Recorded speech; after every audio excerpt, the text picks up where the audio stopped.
जमशेदपुर गांव बड़ा ही सुंदर गांव था। तरह तरह के घर बने हुए थे। जमशेदपुर गांव में कलावती अपने दोनों बेटों के साथ रहा करती थी। बड़े बेटे श्यामू की शादी हो गई थी। अभी नई नई गीता दुल्हन बनकर उस घर में आई थी। छोटा बेटू राजू बड़ा ही सुंदर और बड़ा अच्छा लड़का था। बहुत दिल का स्वभाव और संस्कारी था। अरे तुम मुझे तो बिल्कुल टाइम नहीं देते हो। सारे दिन काम काम, घर के बाहर जाना, ये कब तक चलता रहेगा? तुमने कभी सोचा है कि तुम्हारी नई नई शादी हुई है, मेरा क्या होगा? अगर तुमको ऐसे ही करना था तो शादी क्यों की फिर? मेरी तो कुछ समझ में नहीं आ रहा। क्या मेरी जवानी ऐसे ही निकल जाएगी?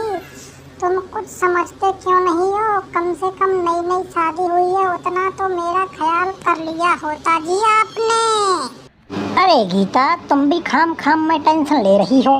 तू तो मेरी पत्नी हो ही ना। काम भी जरा जरूरी है करना। सब काम समय पर होता रहे तो किसी बात की टेंशन नहीं रहती। तुम तो हो ही मेरी, तुमको तो टाइम में दूंगा कभी ना कभी। तुम चिंता क्यों कर रही हो? सब ठीक कर दूंगा। अरे बहू रानी, अब तुझ पर ही सारे घर की जिम्मेदारियां हैं।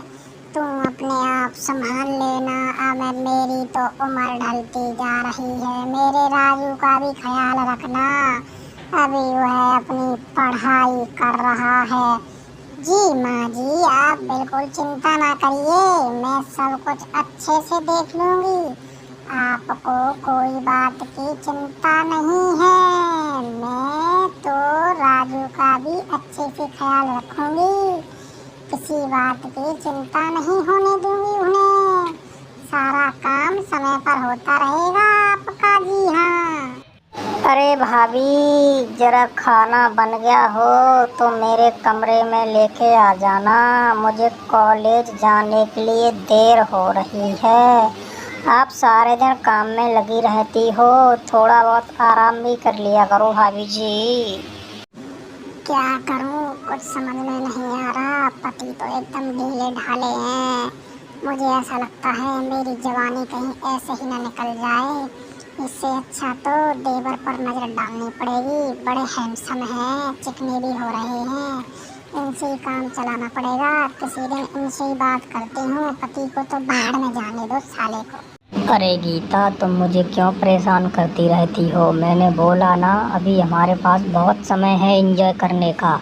अभी मैं ज़रा काम कर लेने दो मुझे, राजू की पढ़ाई पूरी हो जाने दो, उसके बाद मैं तुम पर भी ध्यान दूंगा। अभी तुम पर ध्यान देने के लिए टाइम नहीं है मुझ पर। तब तक मैं क्या हाथ पकड़ के रोती रहूं? अगर तुम्हारे पास टाइम ही नहीं था तो तुमने शादी क्यों की थी? कभी मेरे बारे में तुमने सोचा ही नहीं है। अपने बारे में सोचते रहते हो। मैं क्या यहाँ पर बैठकर दीवारों से बात करूं?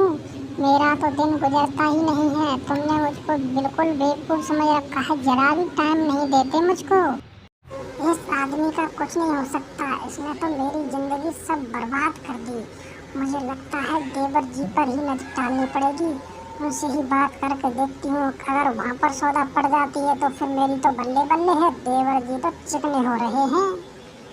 देवर जी, तुम्हारी शक्ल देखकर तो मैं तुम पर फिदा हो रही हूँ। तुम्हारे भैया तो एकदम ढिल्ले ढाले हैं। तुम ही कुछ कर दो मेरा। तुम ही मेरी तरफ देख लो।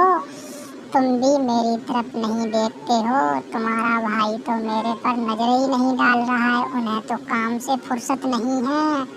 पर मैं क्या करूँ राजू? तुम मेरे को थोड़ा बहुत सुख दे दो। तुम ही मेरे से बात कर लिया करो राजू जी। हाँ भाभी जी, ये तुम क्या कह रही हो? हम बड़ों का आदर करना जानते हैं। भाभी माँ के समान होती है। ऐसे विचार तुम्हारे अंदर नहीं आना चाहिए। इतना संस्कार तो हमने अपने बड़े भाई और अपनी माँ से सीख रखा है। ऐसी बात दोबारा मेरे यहाँ मत करना, नहीं तो मैं भैया से और माँ जी से बोल दूँगा। आज इस बार मैं तुम्हें माफ़ कर देता हूँ, पर आगे से ध्यान रखना, मुझे अभी पढ़ाई करनी है, ये काम नहीं करना। मुझे ये सब नहीं कहना चाहिए था। मैंने देवर के साथ अच्छा नहीं किया। अगर उन्होंने माँ जी से और मेरे पति से बोल दी तो सब गड़बड़ हो जाएगा। देवर जी तो मन में यही सोच रहे होंगे कि भाभी बेशरम और बदचलन औरत है। पर मैं बेशरम नहीं हूँ, मेरी भी मजबूरी थी, पर मैं करूँ तो क्या करूँ।